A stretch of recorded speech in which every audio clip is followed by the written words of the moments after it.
Caminhar pode ser a melhor forma de se conhecer. Vem com Andréa Prestes no projeto Caminhos pelo Mundo. Olá, caminhantes, peregrinas e peregrinos! Hoje estamos aqui com a Natália Bravo, direto de Paris, de um projeto lindo, com vários percursos para conhecer Paris a pé. O projeto se chama Paris de Histórias. Tudo bem, Natália? Tudo bem. Bem-vinda! Obrigada. Quem me falou da Natália foi a Patrícia, uma grande amiga. Inclusive, a Patrícia fez a vinheta aqui do podcast. Ah, que legal. Depois você ouve. Tá bom.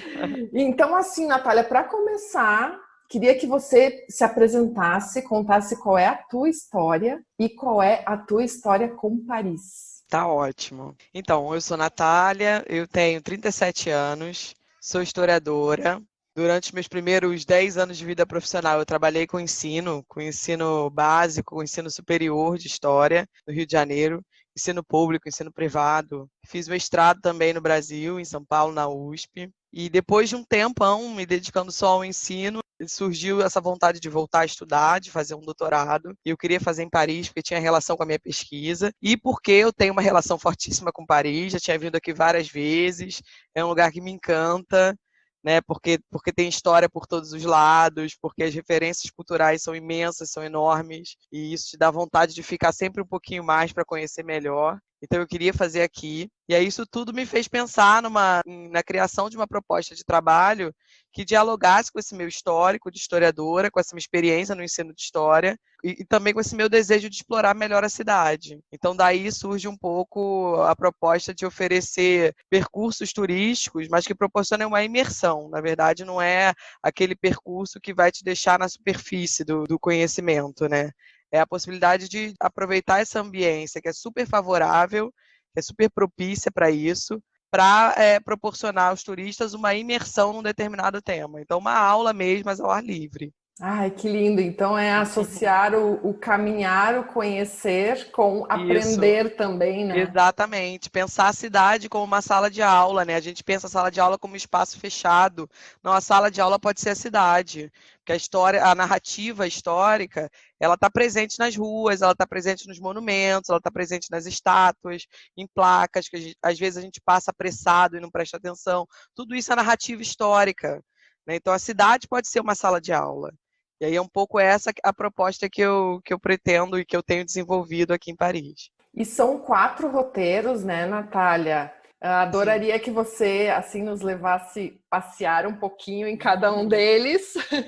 Tem, Ai, tá. então, o da Revolução Francesa, né? Um dos Sim, roteiros. sim, o da Revolução Francesa, surpreendentemente para mim, porque eu tinha uma visão de que a Revolução Francesa não é necessariamente um tema tão que agrada tantas pessoas, mas surpreendentemente é o percurso que mais atrai turistas.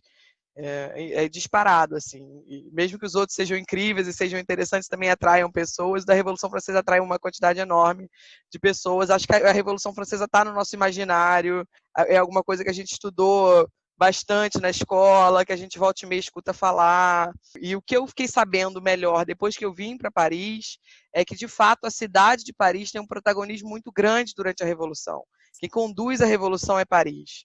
Então, uma série de nomes que a gente estuda na escola, como Jacobinos, como Sans-Culotte, como Danton, Robespierre, todos esses personagens e esses grupos estavam ambientados em Paris. Então, a cidade de Paris propicia ainda o mergulho nesse passado, né? Então é incrível poder andar pelas ruas, perceber esses vestígios, ler as placas, dizer aqui ficava a Bastilha, aqui foi instalado o primeiro governo revolucionário, aqui ficavam os reis, aqui foi presa Maria Antonieta. Então tem todas essas narrativas estão presentes. Então é um percurso que tem sido muito bem sucedido, assim, graças a Deus, eu agradeço muito, mas que tem agradado muito aos turistas, porque a cidade é cheia de referências a esse passado histórico. Ai, maravilhoso, maravilhoso. É. E eu vou te dizer que entre os percursos, né, fiquei muito, muito curiosa quanto ao Paris Literária. Sim, que é maravilhoso. E o Paris Literário tem um perfil um pouco diferente, assim, o Revolução Francesa, eu recebo pessoas de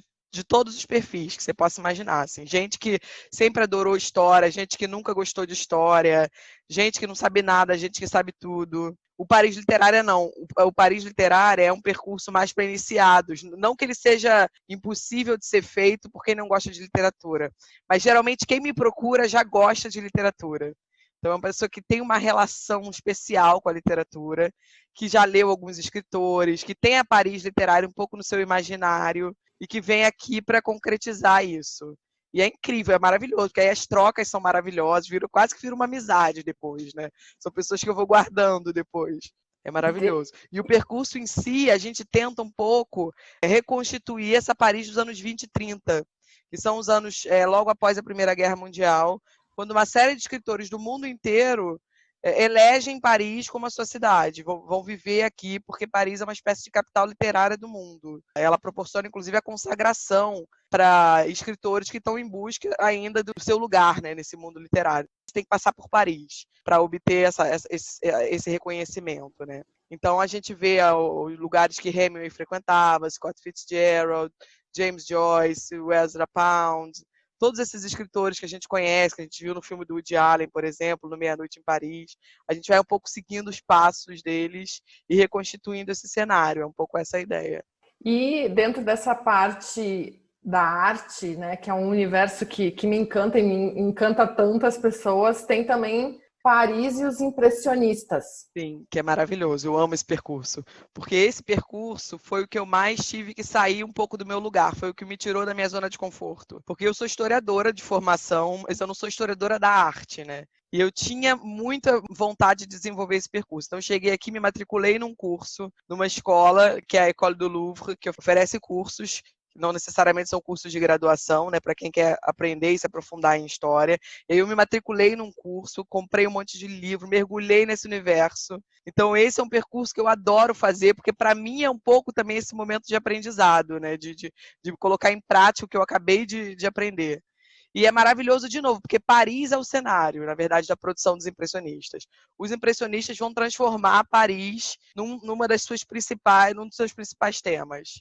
E aí, assim, essa coisa da revolução, né? O que os impressionistas estão propondo enquanto artistas é revolucionar a arte também, é modernizar os padrões, é modernizar as técnicas, é romper com determinadas visões de arte que eles veem como muito restritivas, com determinadas amarras que impedem o artista, por exemplo, de representar uma rua num dia de chuva. Isso não é um tema nobre o suficiente para ser retratado até então, né? Até então você tinha que pintar um rei, uma cena histórica, um padre, uma cena bíblica. Então, essas são cenas que são dignas de aparecerem, por exemplo, numa obra de arte. Os impressionistas vão romper com isso, vão pintar um café lotado, por exemplo. Vão pintar um fim de tarde, um entardecer, as margens do Sena. Então, é Paris que encanta eles. Eles querem ser como cronistas da vida cotidiana. E aí o que é muito interessante é a gente poder refazer esse caminho e passar por onde eles passaram quando produziram essas telas. É maravilhoso, eu adoro esse percurso. E a gente estava conversando antes, né, Natália, que Paris é uma cidade assim perfeita para se conhecer a pé. Sim, sim. E um dos pontos altos é justamente ter essa arte a céu aberto. Exatamente, Paris é um museu a céu aberto, né? Tem muita gente que me diz, a primeira vez que eu fui a Paris, eu passei todos os dias em museus, cada dia num museu, e eu tive a sensação de que eu não conhecia a cidade, então eu precisei voltar. E de fato é isso, porque conhecer a cidade está para muito além de conhecer o Louvre, de conhecer o Museu d'Orsay, ainda que seja muito importante conhecer esses museus. Mas conhecer a cidade é se deixar se perder por ela, né? Andar sem rumo certo, de repente pegar um metrô e ir para um lugar que não estava previsto, e se deixar encantar por essa beleza que é tão natural na cidade, por essas histórias que estão o tempo todo presentes, seja da Idade Média até a história do século XX. Essas histórias são contadas, essa memória está viva. Então, essa coisa que é muito característica de Paris, de ter umas plaquinhas explicando, aqui morou, por exemplo, Leon Tolstói, aqui se sentou o Jean-Paul Sartre. Essa história é contada o tempo todo porque a cidade faz questão de manter essa memória viva. Então, se você se permite olhar para essas coisas, nossa, a sua viagem fica super enriquecedora, mesmo que você passe todos os dias só andando pelas ruas. né? Isso já é suficiente para ter uma viagem maravilhosa. Sabe que eu tive uma única vez em Paris e, na verdade, foi a convite de uma grande amiga, a Ana Célia, e eu não tinha muita expectativa. Eu já estava na Europa e eu não tinha planejado ir a Paris, mas aceitei o convite dela e, claro, que tinha curiosidade. E talvez por isso mesmo, por não ter tanta expectativa, a cidade me surpreendeu muito. E eu fiz muito isso, Natália, de me perder, de sair. Eu saí, às vezes, até só com o mapa impresso da cidade, né? Nem com o Google Maps. E como fotógrafa, nossa, a arquitetura, né? A street art que tem em Paris é maravilhosa, é impressionante. É maravilhosa, tem muita arte de rua em Belleville, em alguns arrondissements, né? Isso é muito evidente. Tem muita, por exemplo, um grafite que mostra um escritor conhecido, como, por exemplo, um Garcia Marques da vida. Isso tem muito aqui também, que faz também referência a esse passado literário, né? Então, essas coisas se comunicam também, a arte contemporânea com esse passado histórico, tudo se comunica e o todo é super belo, né? Eu acho, assim. É como a gente pensar o Louvre, que é um prédio do século XV, do século XVI, com aquela pirâmide de 30 anos atrás, e como que aquilo casa bem, né? Como que essa narrativa funciona, sabe? É um pouco isso, Paris, né? Tem tudo, tem o moderno, tem o tradicional, tem essa coisa do cosmopolitismo, tudo dialoga muito bem entre si, e é uma experiência, eu acho, inesquecível, assim. Eu acho que a gente não se cansa nunca de Paris, eu tenho essa sensação. E a Ana, inclusive, era sonho dela, né, de adolescência, conhecer Paris. E a gente foi, era janeiro.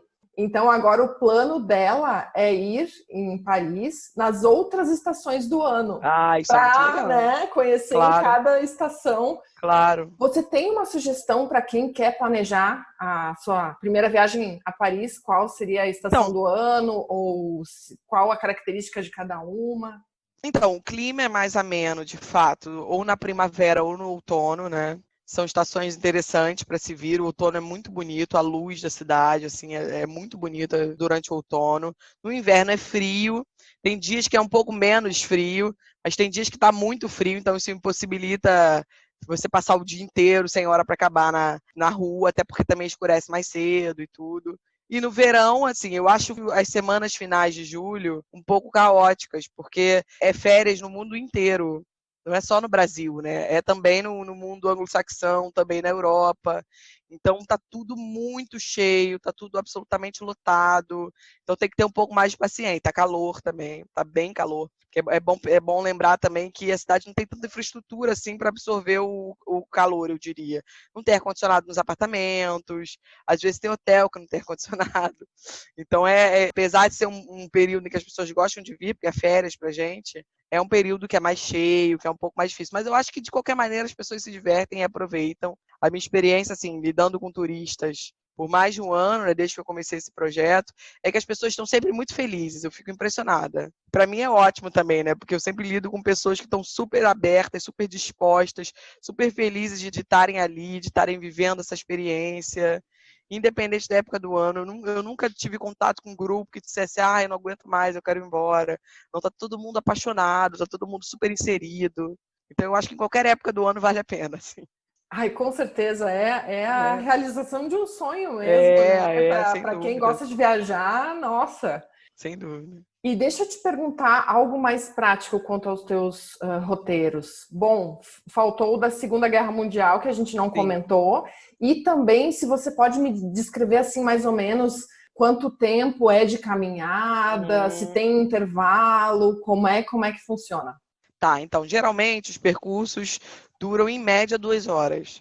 Às vezes um pouco menos, às vezes um pouco mais, porque depende também da interação. Tem gente que pergunta muito, tem gente que quer tirar muita foto, e eu fico muito, muito livre, eu deixo as pessoas muito livres para viverem o seu momento, assim, não tem uma uma obrigação de ficar tanto tempo. Então, se a pessoa quer ficar mais tempo, fica, se quer ficar menos, a gente vai seguindo, né? Na verdade, a gente vai passando por alguns lugares e vai parando para tirar foto, para observar melhor, para conversar, para que eu possa explicar a relação entre aquele lugar e o contexto histórico que a gente está tratando. Então, geralmente dura 2 horas, mas com algumas interrupções. Tem gente que às vezes pede no meio para tomar um café rapidinho, ou para ir ao banheiro, e tudo isso tá dentro do contexto, né? Não tem uma coisa muito fechada, não. Mas geralmente dura mais ou menos isso. E o percurso sobre a Segunda Guerra Mundial, na verdade, vai tratar dos anos em que Paris esteve sob a ocupação do nazismo, que é um período também muito rico de referências históricas que estão presentes na cidade. Então, apesar de ser um período triste da história da França e para os parisienses e os franceses têm essa memória ainda muito viva, porque isso tem 75 anos.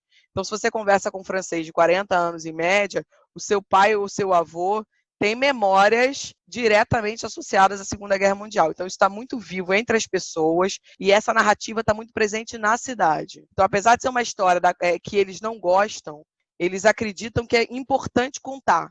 Isso é uma coisa que a gente precisa, que é um pouco diferente no Brasil, né?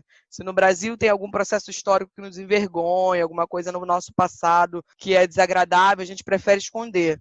O francês não, o francês quer contar. Porque ele acha que a manutenção dessa memória viva vai, de alguma maneira, impedir ou diminuir a possibilidade de que um momento histórico tão difícil desse volte a acontecer. Então, essas placas, só para você ter uma ideia, tem um prédio que é a Prefeitura de Paris, que é um prédio super importante do ponto de vista simbólico para a história da cidade, porque é um prédio associado aos jacobinos, lá na Revolução Francesa, então a noção de democracia, de soberania popular. Toda vez que tem um movimento popular, esse prédio aparece. Esse prédio ele foi ocupado pela resistência francesa durante os últimos dias da ocupação nazista, quando, na verdade, os resistentes estavam lutando para expulsar os nazistas de Paris. Então tem uma série de marcas de bala que são um pouco a narrativa histórica desse conflito, que estão presentes no prédio até hoje. O prédio nunca foi reformado. Ele é cheio de buraco. E no meio desses buracos tem uma placa dizendo, olha, aqui para cá a resistência francesa veio, houve conflitos com os alemães, depois veio o Charles de Gaulle, fez o discurso liberando Paris. Então esses buracos estão aqui, não é à toa. Essa memória está presente, está viva, e o que se quer é que ela seja contada e que ela permaneça presente, é um pouco isso, né? Então, como esse exemplo, tem vários outros, e aí a gente vai um pouco seguindo esses indícios, né? Contando a história de Paris sob a ocupação e prestando atenção nessas narrativas que estão presentes na cidade, que às vezes a gente passa com um olhar voltado para uma outra coisa e não se dá conta, e não percebe que elas estão ali. E deixa eu te comentar também, quando eu estive em Paris, vários dias teve chuva. E eu, como amo caminhar, pensei, e agora? Descobri as galerias. Sim, que são maravilhosas. Tem um nome específico, né? Tem um termo. Tem uma que é Galerie Vivienne, que é onde tem umas livrarias históricas maravilhosas, né? Uns sebos, uma coisa incrível, uns cafés também. Tem algumas galerias bem legais. Tem alguns percursos, tem pessoas, por exemplo, que fazem percursos só de galerias, só de passagens subterrâneas. Quer dizer, é isso também. Eu acho que as possibilidades de conhecer Paris são imensas, são inúmeras, são inesgotáveis. Então você pode fazer percurso com todo tipo de tema, que você sempre vai ter um público interessado. Porque Paris atrai essas pessoas que amam o conhecimento também, eu acho. Além de caminhar quilômetros e quilômetros dentro de museus, Se a gente quiser, também é uma opção. Exatamente, exatamente. E são pessoas que não se cansam da coisa que você falou do andar pela rua e do se perder. Tem gente que faz o percurso comigo que me diz, olha, a gente vem há 30 anos a Paris, todo ano, e a cada ano a gente descobre uma coisa que a gente não sabia. A gente ainda está conhecendo. A gente ainda está se perdendo, a gente ainda está caminhando, conhecendo esquinas novas, conhecendo um quiosquezinho de crepe que a gente nunca tinha visto. E isso não acaba, né? É infinita a possibilidade de conhecer. Ai, os cafés. Os cafés são maravilhosos, são maravilhosos. Você até me falou de um termo, flaner, é isso? Isso, flaner, que é justamente, o flaner é essa pessoa que anda, que caminha, sem muita preocupação, né, que se permite aproveitar essa experiência, se permite absorver tudo que ele puder, que está andando pela rua sem, na verdade, um itinerário inicialmente demarcado, delimitado, que está ali para viver, para fruir, para deixar fruir a coisa, para, sabe assim, para viver essa experiência. Para desfrutar mesmo, né? Para curtir. Exatamente. Aquela coisa de explorar, né, Natália? De ir descobrindo. E sem ficar muito preocupado com o relógio, preocupado com o horário, preocupado com compromissos, de se permitir viver essa experiência mesmo de forma livre, no seu tempo, observando as coisas, parando, olhando. O modo flaner, que é um pouco isso. Eu vou te perguntar algo assim, vamos ver, uma dica que não seja muito óbvia de caminhada, que a pessoa possa fazer sozinha. Por exemplo, tem algum bairro em Paris, ou não sei, alguma praça, algum parque, algo que você sugeriria que não seja tão óbvio assim do ponto de vista, é um lugar turístico. Você teria alguma dica? Para quem gosta de arte de rua, para quem quer fazer uma Paris alternativa, por exemplo, né? Não só essa Paris glamourosa, do luxo, da moda, uma Paris alternativa, você pode ir a Belleville, que é no 11º arrondissement, que é um pouco afastado, mas que tem muita arte de rua, que é uma Paris muito mais diversificada, que está muito diferente desse nosso imaginário de Louvre, de Rio Sena, né? de luxo. É uma outra Paris, com uma cara mais popular. Você vai conhecer uma outra cidade que não está nos guias turísticos. Essa é uma caminhada interessante. Inclusive, tentar buscar referências dessa arte de rua, procurar onde estão esses grafites. Isso é uma coisa interessante de se fazer, numa região que é menos conhecida. Tem a região do Canal de Saint-Martin também, que não é o Sena, que é uma região, de novo, mais alternativa, mas um mais alternativo jovem, assim, muito jovem. As pessoas vão para a beira do rio e tomam vinho e conversam, e interagem, e à noite aquilo fica lotado. E aí é mais o parisiense mesmo, não é o turista que vai tirar foto, é o jovem parisiense que gosta de passar o fim de semana no Canal de Saint-Martin, que aí é na região da République, que também é uma região super associada a essa coisa de liberdade. É a praça onde foram as manifestações depois dos atentados no Charlie Hebdo, que a gente via na televisão, aquela praça cheia de flores, as pessoas na rua. É a Praça de la République, porque os franceses eles têm uma preocupação muito grande com os símbolos. Então a Praça da République ela é um símbolo de liberdade, de república, de tolerância, né, de convivência pacífica entre os povos. Aquela estátua, ela simboliza isso. E os franceses, eles têm uma preocupação muito grande com isso. Esses símbolos, eles precisam ser o tempo todo revividos e reforçados. Então, quando vem o atentado, é para lá que eles vão, é ali que eles se reúnem. É uma praça com valor simbólico enorme também. Então, é por ali que está o Canal de Saint-Martin, que também é um espaço de encontros entre os franceses, um pouco mais democrático, um pouco mais diferente do senso comum. Ai, preciso voltar a Paris agora, com certeza.